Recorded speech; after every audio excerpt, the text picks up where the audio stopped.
ആകയാൽ എൻ്റെ ഈ വചനങ്ങളെ കേട്ട് ചെയ്യുന്നവനൊക്കെയും പാറമേൽ വീട് പണിത ബുദ്ധിയുള്ള മനുഷ്യനോട് തുല്യനാകുന്നു. വൻമഴ ചൊരിഞ്ഞു, നദികൾ പൊങ്ങി, കാറ്റടിച്ചു, ആ വീട്ടിന്മേൽ അലച്ചു.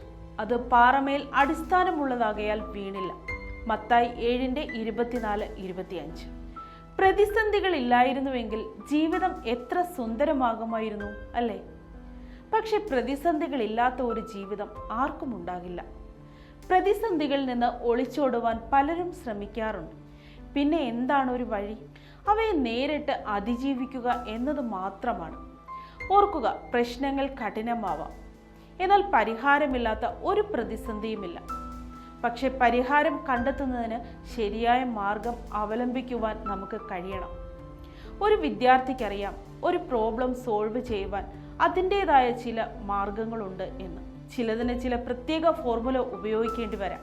ചിലപ്പോൾ ചില കാര്യങ്ങൾ ഉപേക്ഷിക്കേണ്ടി വന്നേക്കാം. മറ്റു ചിലത് കൂട്ടിച്ചേർക്കേണ്ടതായി വന്നു എന്നും വരാം. അങ്ങനെ മാത്രമേ അത് സോൾവ് ചെയ്യുവാൻ കഴിയൂ. ജീവിത പ്രശ്നങ്ങൾ സോൾവ് ചെയ്യുവാൻ എന്താണ് ശരിയായ മാർഗം? അതിനുള്ള മാർഗമാണ് ദൈവിക പ്രമാണങ്ങൾ. അവ അനുസരിച്ച് നാം ജീവിക്കുമ്പോൾ പ്രശ്നങ്ങൾ അനുഗ്രഹങ്ങളായി രൂപപ്പെടും. അതിനുവേണ്ടി നമുക്ക് തയ്യാറാകാം. ദൈവം നമ്മെ അനുഗ്രഹിക്കട്ടെ.